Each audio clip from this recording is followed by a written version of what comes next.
नमस्कार दोस्तों, बकवास फिजिक्स के YouTube चैनल पर मैं विमल असाटी एक बार फिर आपका तहे दिल से स्वागत करता हूं। अभी जो लेक्चर मैं लेने जा रहा हूं वो इलेक्ट्रोमैग्नेटिक इंडक्शन चैप्टर के ही एक बड़े ही इम्पॉर्टेंट हिस्से का है जिसका नाम है self inductance of a coil. हम सभी बहुत अच्छे से जानते हैं कि सेल्फ इंडक्टेंस ये term coefficient of self induction है, ये तब इन्वॉल्व होती है जब किसी भी कॉइल में करंट वेरी करता है, उसमें मैग्नेटिक फील्ड पैदा होती है वेरिंग, और वो मैग्नेटिक फील्ड उसी कॉइल से पास होकर उसी के साथ लिंक करके मैग्नेटिक फ्लक्स चेंजिंग रखकर उसी में ईएमएफ इंड्यूस कराती है। उस फिनोमेना को सेल्फ इंडक्शन और उस इंडक्शन के इंड्यूस्ड ईएमएफ को सेल्फ इंड्यूस्ड ईएमएफ हम ऐसा कहते हैं। सिंपली शब्द हम इस्तेमाल करते हैं whenever an EMF is induced in the coil due to the varying current in the coil itself. Whenever an EMF is induced in the coil due to the varying current in the coil itself, खुद ही के coil में current change होकर खुद ही में EMF induce हो तो उस phenomena को सेल्फ इंडक्शन कहते हैं और इंड्यूस्ड ईएमएफ को सेल्फ इंड्यूस्ड ईएमएफ कहते हैं, जिसकी वैल्यू हम बखूबी जानते हैं E is equal to minus L di by dt. If EMF is induced in the primary, so this happens only due to the current changing in the primary, then this L is called as coefficient of self-induction or self-inductance of the coil. So we know only the term that proportionality constant, some proportionality constant is replaced by L. हम यहाँ पर पहुंचे कहाँ से? अगर ये सोचा जाए तो सभी को पता है कि करंट I का रिश्ता मैग्नेटिक फील्ड के साथ डायरेक्टली प्रोपोर्शनल होता है, मैग्नेटिक फील्ड का रिश्ता फ्लक्स के साथ डायरेक्टली प्रोपोर्शनल होता है। तो हम कहते हैं कि जो भी फ्लक्स है, मैग्नेटिक फ्लक्स है, उसका रिश्ता करंट के साथ डायरेक्टली प्रोपोर्शनल होता है। This proportionality sign is replaced by the constant called as capital L, coefficient of self induction और self inductance of the coil, जिसमें हम कहते हैं कि अगर उसे हम डिफरेंशिएट करें both side with respect to time t तो हमें d∅ by dt जो मिलता है वो small e minus small e suffix p के बराबर मिलता है और ये टर्म होती है di∅p अपॉन dt। आप इसी को थोड़ा सिस्टमैटिक कर लीजिए तो आपको यही जवाब मिलेगा E∅p is equal to minus L di∅p upon dt। अगर प्राइमरी सेकेंडरी ऐसे कोई दो कॉइल नहीं है, सिर्फ एक ही कॉइल है, उसी में करंट वेरी हो रहा है, उसी में चेंजिंग मैग्नेटिक फील्ड है, उसी में चेंजिंग मैग्नेटिक फ्लक्स है, कॉइल के साथ लिंक करके ईएमएफ इंड्यूस कर रहा है, नो डाउट सेल्फ इंडक्शन है, लेकिन उसे अलग से E∅p ऐसा हाईलाइट करने की कोई नीड नहीं होती है।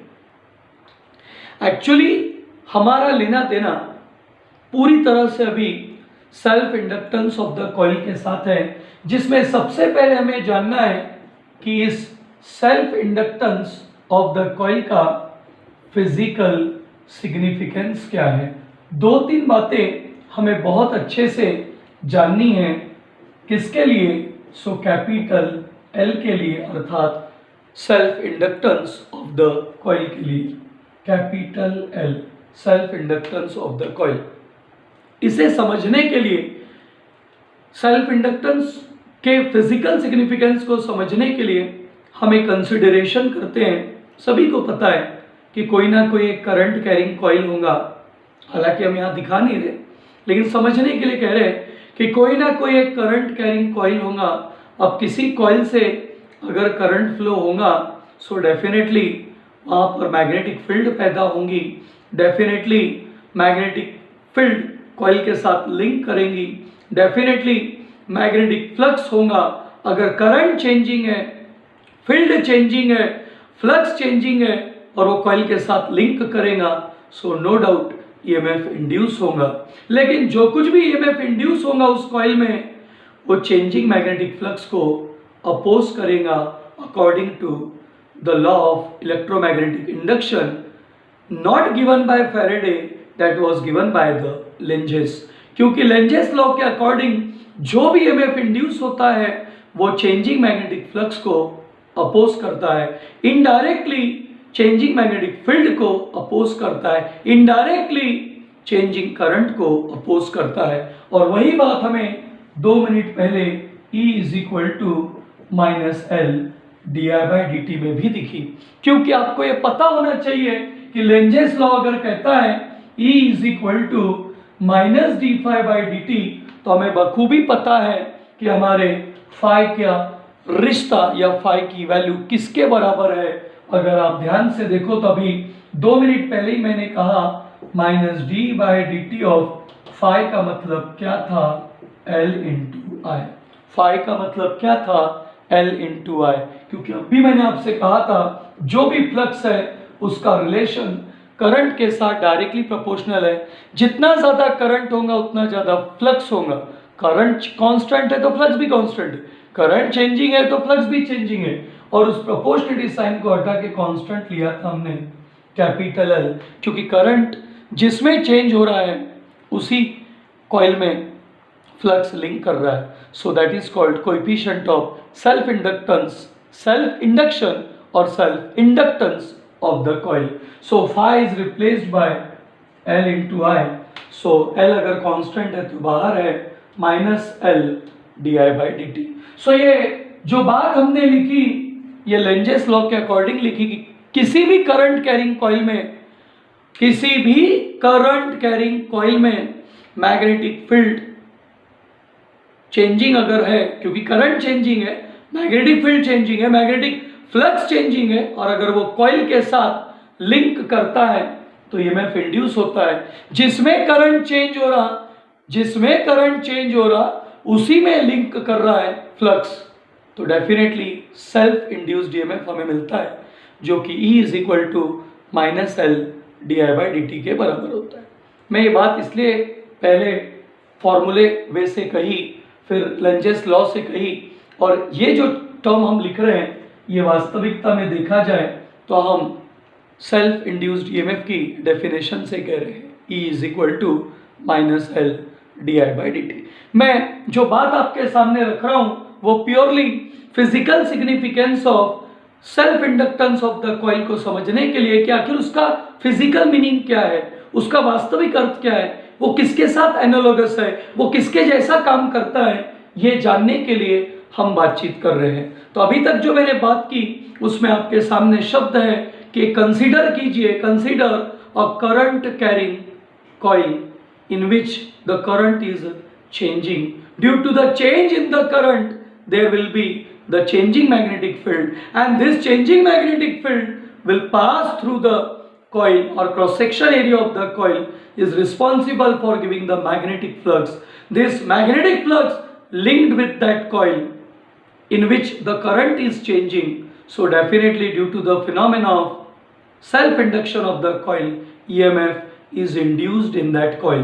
But important thing is that whatever the EMF is induced in that coil, it will opposes the changing magnetic flux. It means that whatever the EMF is induced in the coil, it opposes the changing current which is responsible for producing the induced EMF. मतलब जिस induced EMF को जिसने पैदा किया अपने आप को change कराकर, ये induced EMF उसी को चेंज होने से अपोज करता है। सो डेफिनेटली इस इंड्यूस्ड ईएमएफ को सस्टेन रहने के लिए, टिके रहने के लिए, कॉइल के साथ एसोसिएट होने के लिए उस मैग्नेटिक फ्लक्स के अगेंस्ट कुछ वर्क करना पड़ेगा ताकि उसका अपोजिशन ना होने पाए, ताकि उसे रोका ना जाए। सेल्फ इंड्यूस्ड ईएमएफ को अपने आप को बचाने के लिए उसके अगेंस्ट डेफिनेटली कुछ ना कुछ वर्क करना होगा। तो जो कुछ भी इंड्यूस्ड ईएमएफ है उसको अपोजिशन मिल रहा है, या एक्चुअली हम ये कह सकते हैं, ऐसा न कहते हुए, कि जो कुछ भी इंड्यूस्ड ईएमएफ है अगर वो चेंजिंग मैग्नेटिक फ्लक्स को अपोज कर रहा है तो इसका मतलब इंड्यूस्ड ईएमएफ अगर आ गया, इंड्यूस्ड ईएमएफ हमें मिल गया तो वो चेंजेस को अपोज कर रहा है कि भैया अब मत हो। लेकिन अगर अब वो नहीं होंगे और अब वो लिंक नहीं करेंगे तो फिर इंड्यूस्ड ईएमएफ पैदा भी नहीं होगा। तो उस अपोजिशन को, इंड्यूस्ड ईएमएफ उसे अपोज कर रहा है, उस अपोजिशन को चेंजिंग मैग्नेटिक फ्लक्स के होने देने को होने देना चाहिए, होने से रोकना नहीं चाहिए। उसे होने देने के लिए कुछ ना कुछ उस अपोजिशन के अगेंस्ट वर्क करना होगा, और उस वर्क के लिए हमें कुछ ना कुछ पावर खर्च करनी होगी। तो अपनी बात को अब मैं आगे बढ़ा रहा हूं कि फिजिकल सिग्निफिकेंस पे पहुंचने के लिए मैंने अभी शब्द इस्तेमाल कर दिया कि जो कुछ भी चेंजिंग मैग्नेटिक फ्लक्स पैदा हुआ, चेंजिंग मैग्नेटिक फील्ड की वजह से, changing current flowing through the coil में जो फ्लो हो रहा था उसकी वजह से, वो जो भी चेंजिंग मैग्नेटिक फ्लक्स था जब कॉइल से लिंक किया, सो सेल्फ इंडक्शन के फिनोमेना की वजह से सेल्फ इंड्यूस्ड ईएमएफ हमें देखने को मिला।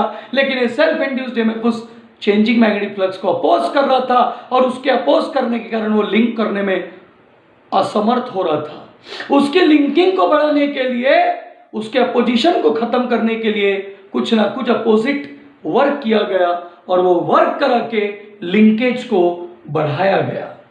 एनर्जी बढ़ाने की कोशिश की गई, लिंकेज को बढ़ाने की कोशिश की गई। अब वो लिंकेज बढ़ाने के लिए हम कुछ तो वर्क कर रहे हैं। अब वर्क कर रहे हैं तो वो वर्क कहाँ स्टोर्ड है? मैग्नेटिक फील्ड में। क्योंकि जो कुछ भी हो पा रहा है वो सब कुछ मैग्नेटिक फील्ड की वजह से, मैग्नेटिक फ्लक्स की वजह से, क्योंकि करंट चेंजिंग है, फील्ड चेंजिंग है, फ्लक्स चेंजिंग है, और उस फ्लक्स चेंजिंग का कारण है जिसकी वजह से इंड्यूस्ड ईएमएफ आया। अब वो इंड्यूस्ड ईएमएफ उस फ्लक्स चेंजिंग को अगर अपोज कर रहा है तो उस फ्लक्स चेंजिंग को उसके अगेंस्ट काम करके अपने आप को साबित करना होगा कि मैं चेंजिंग मैग्नेटिक फ्लक्स हूं, मैं आते रहूंगा, मैं ईएमएफ तैयार करते रहूंगा। तो चेंजिंग मैग्नेटिक फ्लक्स को वर्क करना पड़ेगा उस इंड्यूस्ड ईएमएफ के अगेंस्ट, ताकि वो अपने आप को साबित कर सके, चेंजिंग मैग्नेटिक फ्लक्स कॉइल के साथ लिंक कर सके, ईएमएफ इंड्यूस और ज्यादा कर सके। सो चेंजिंग मैग्नेटिक फ्लक्स जब वर्क करेगा तो वर्क क्यों करेगा? क्योंकि वो फ्लक्स के अंदर ही एनर्जी स्टोर्ड है, वो फील्ड के फॉर्म में, मैग्नेटिक फील्ड के फॉर्म में, मैग्नेटिक एनर्जी के फॉर्म में वो एनर्जी उसके अंदर स्टोर्ड है। मैग्नेटिक फ्लक्स के फॉर्म में, मैग्नेटिक फील्ड के फॉर्म में वो एनर्जी स्टोर्ड है, वो यूटिलाइज हो रही है वर्क डन के रूप में। मतलब स्टोर्ड एनर्जी थी, पोटेंशियल एनर्जी थी, वो काइनेटिक एनर्जी के रूप में, वर्क डन के रूप में हमको अब दिखने वाली है। तो दोस्तों बिल्कुल ध्यान से देखिएगा। चलिए, तो हम मान के चलते कि कुछ ना कुछ वर्क उस फ्लक्स को करना पड़ेगा उस इंड्यूस्ड ईएमएफ की अपोजिट वाली डायरेक्शन के अगेंस्ट, ताकि कुछ ना कुछ लिंकिंग शुरू हो जाए फ्लक्स की कॉइल के साथ। So some small amount of work, some small amount of work has to be done against this induced EMF जो उसे अपोज करने आ रहा है। so that work is equals to minus P dt। Sir ये क्या है? तो सभी को पता होना चाहिए, किसी भी प्रकार का power generally work upon time होता है। तो अगर पावर का मतलब वर्क अपॉन टाइम है, सो वर्क को हम कहते हैं पावर इनटू टाइम, और पावर की वैल्यू डिनोशन हमने पी से किया है। सर यहाँ निगेटिव साइन क्यों आया फिर? So definitely negative sign indicate कर रहा है कि this work is definitely by the magnetic flux, changing magnetic flux against the induced EMF to sustained, to connect, to associated with the, to make its association with the coil. So work done by, small amount of work done by the changing magnetic flux, that is dW is equal to minus P dt. We also know that this negative sign implies this work done is against the flux जिसके अंदर energy stored है, power है, ताकत है ये। So that power, we know that power is electrical power. The power is definitely the electrical power, and the electrical power is equal to voltage into current, but here the voltage is the induced EMF. The voltage is the induced EMF and the current is the induced current. Induced current, induced EMF. Sir आप ऐसा क्यों कह रहे हैं? क्योंकि सीधी सी बात है, जो भी वर्क डन किया जा रहा है ये चेंजिंग मैग्नेटिक फ्लक्स के द्वारा किया जा रहा है इंड्यूस्ड ईएमएफ के अपोजिशन में, और पावर के अंदर ही छुपा है वो induced EMF. So definitely work is done against this induced EMF. So power is equal to E into I. So dW can be written as minus E. इसे आप इक्वेशन नंबर चाहो तो फिलहाल देने की जरूरत नहीं, लेकिन चाहो तो दे सकते हैं, स्माइली इक्वेशन है कुछ. So P is equal to E into I into dt. Equation number 1. इसे हम इक्वेशन 1 करके इस्तेमाल कर सकते हैं. अभी थोड़ी देर पहले ही मैंने कहा कि जो भी यहाँ फिनोमेना हो रहा है जिसमें इंड्यूस्ड ईएमएफ की वैल्यू हमको देखने को मिल रही है, इंड्यूस्ड ईएमएफ ई, ये जो कुछ भी इंड्यूस्ड ईएमएफ है वो सेल्फ इंड्यूस्ड ईएमएफ है जिसकी value E is equal to minus of L D I suffix D I upon D T के बराबर है. मैं उसे इक्वेशन 2 कह रहा हूं, जिसमें कैपिटल एल का मतलब सेल्फ इंडक्टेंस है, जिसका हम इंपॉर्टेंस बताने के लिए या फिजिकल सिग्निफिकेंस बताने के लिए डिस्कशन कर रहे हैं. Self inductance of the coil, this is self induced EMF. बार बार शब्द इस्तेमाल कर रहा हूं कि ये सेल्फ इंड्यूस्ड ईएमएफ है, खुद से पैदा हुआ ईएमएफ है, सेल्फ इंड्यूस्ड ईएमएफ. तो जो कुछ भी वर्क डन है, small amount of work done है, वो minus E into I into D T के बराबर, इक्वेशन नंबर 1. लेकिन ई की खुद value minus L times of D I by dt के बराबर है. Substituting equation 2 in equation 1, so equation 1 implies that a small amount of work done dW is equal to minus as it is. अब आप बोलोगे sir यहाँ minus क्यों आया? तो ये बात भी मैं पहले ही कह चुका हूँ कि EMF इंड्यूस जो होता है वो फ्लक्स के अगेंस्ट होता है, चेंजिंग करंट के अगेंस्ट होता है. So minus sign indicating that this self induced EMF opposes the changing current in the same coil.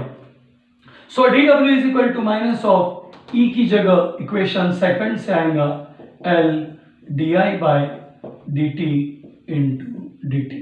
सबको दिखाई दे रहा माइनस माइनस प्लस हो जाएगा. सो dW is equal to L times of dW is equal to L times of di. Sir एक term छूट गई, एक term नहीं छूटी, मैं उसको मेंशन कर रहा हूं. सो माइनस जैसे का तैसा ई की जगह minus L D I by D T I into D T. So minus minus plus L के साथ डी आई हो गया, डी टी से डी टी कैंसल, मल्टीप्लाई में आ गया आई. तो हमारे पास जो टर्म आई है D W is equals to L into D I into I. ये small amount of work done है, लेकिन ये small amount of work done कहाँ हो रहा? सो पूरे करंट कैरिंग कॉइल में small amount of current DI के लिए हो रहा. अगर फॉर टोटल करंट की मैं बात करूं, सो टोटल करंट के लिए जो टोटल वर्क डन रहेगा दोस्तों, वो इंटीग्रेशन ऑफ DW के बराबर होगा. Integration of DW from 0 to I, कि करंट की वैल्यू कम से कम 0 हो सकती है, मैक्सिमम I हो सकती है. So that can be written as 0 to I. DW की अगर बात की जाए तो जो कुछ भी DW हमें मिला L into D I into I, मैं उसे इक्वेशन नंबर 3 कह सकता हूं. सो DW की वैल्यू इक्वेशन 3 की मैं सब्स्टिट्यूट करूं, so L into D I into I from equation 3 मैंने सब्स्टिट्यूशन किया. मैं उसे आगे अगर सॉल्व करने जाऊं, सो कैपिटल L कांस्टेंट है, इंटीग्रेशन के अंदर दोस्तों टर्म बची है I इंटू डी आई. सभी बखूबी जानते हैं integration of x dx x square by 2 होता है, तो integration of D I by I I square by 2 होगा. सो जो टर्म मिलेंगी L जैसे का तैसा टर्म मिलेंगी आई स्क्वायर बाई 2, L जैसे का वैसा आई डी आई का इंटीग्रेशन मिलेगा आई स्क्वायर बाई 2. लोअर लिमिट 0 है, अपर लिमिट I है, और ये बात सभी को समझती है कि हम अपर लिमिट अगर रखेंगे सो I की जगह I आएगा, लोअर लिमिट रखेंगे तो I की जगह 0 आएगा. So I square by 2 upper limit minus 0²/2। So बचेगा जो टर्म वो capital W is equal to L के साथ I²/2 इतनी टर्म बचेंगी। W is equal to LI²/2। उस बात को मैं अलग से ऊपर भी मेंशन कर सकता हूं जो हमें मिल रही है, work done is equal to क्योंकि मैंने अभी कहा अपर लिमिट है और एक लोअर लिमिट है। अपर लिमिट सबको दिख रही है, I है, लोअर लिमिट 0 है, सो I²/2 माइनस 0²/2 तो बचेगा I²/2। I²/2 के साथ कौन है, कैपिटल L। सो मैं उसे 1/2 LI² मेंशन कर सकता हूं और उसे बाकायदा इक्वेशन नंबर 4 लिख सकता हूं। So equation 4 gives the expression for the energy stored in the coil, energy stored in the current carrying coil. Equation 4 gives the expression for work done in the current carrying coil. Equation 4 gives the expression for energy stored in the magnetic field of the current carrying coil. Equation 4 gives the expression for work done in the current carrying coil. Equation 4 gives the expression for energy stored in the magnetic fields of the current carrying coil, magnetic flux of the current carrying coil. Equation 4 is nothing but the expression for the kinetic energy, because the work done is nothing but the kinetic energy, nothing but the kinetic energy.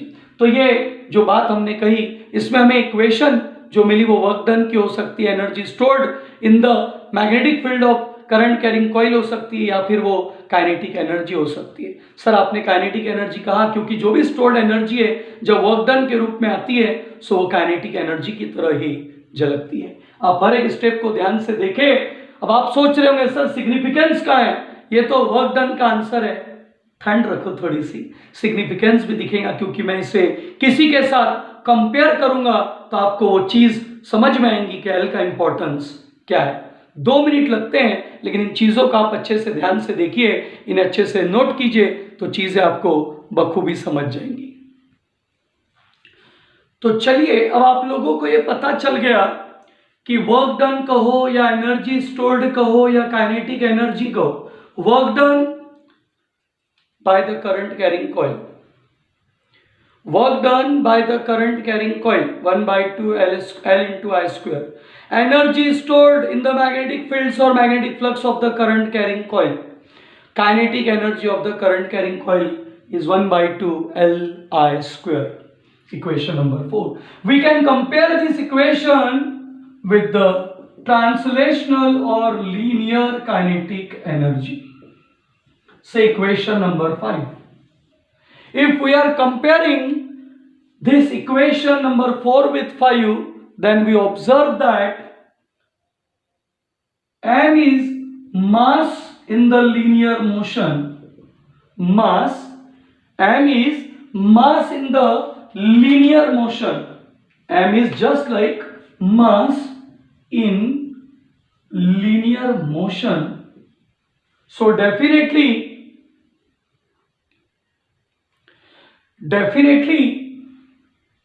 mass in linear motion, or we can say that in the mechanical motion,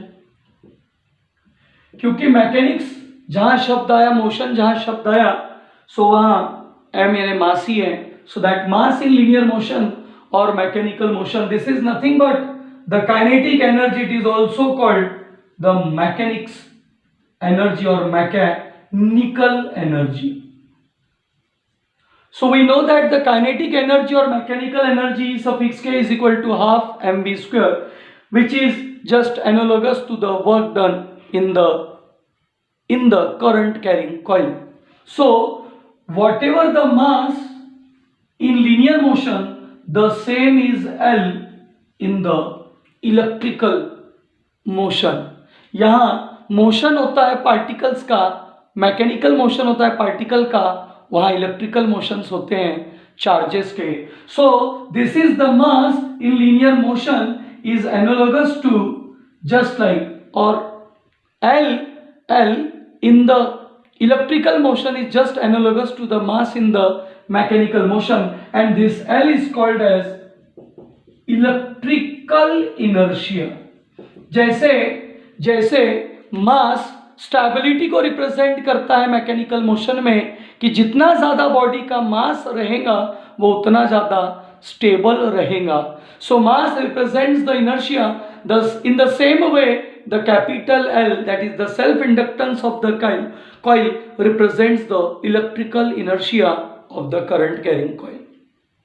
In the same way, if we are saying that this is the energy stored, this is the energy stored in the magnetic field of the current carrying coil, we know very well one formula we studied in the chapter electrostatic, that is energy stored in the electrostatic field.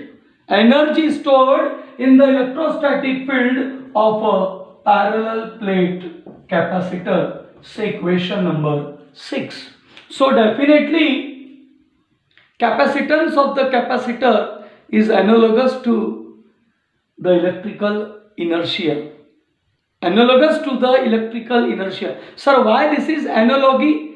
क्योंकि यहाँ पर अगर magnetic field उतनी energy store करती है तो यहाँ electric field या इलेक्ट्रोस्टैटिक फील्ड उतनी एनर्जी स्टोर करती है. सो एल जैसे वो इनर्शिया है, एल जैसे वो इनर्शिया है, सो वैसी सी भी यहाँ एक कैपेसिटेंस है जो कि एक इनर्शिया है, स्टेबिलिटी को रिप्रेजेंट करता है. ये सब एनालॉजी के रूप में बताए गए हैं. हालांकि ये बात मैंने ज़्यादा की बोली, ये ज़्यादा बोली, इसका लेना देना उतना नहीं है, इसका लेना देना है. So mass in the linear motion represents the stability for that linear motion. So simply the self inductance capital L represent the stability for the electrical motions, electrical conductions. So L is called the electrical inertia and that is called the physical significance. तो आपको lecture कैसा लगा ज़रूर बताइए. Enjoy कीजिए इस video को, like कीजिए, शेयर कीजिए. अभी पिक्चर बाकी है, बहुत सारी बातें और भी बाकी है. अगले लेक्चर में हम आगे और बात करेंगे.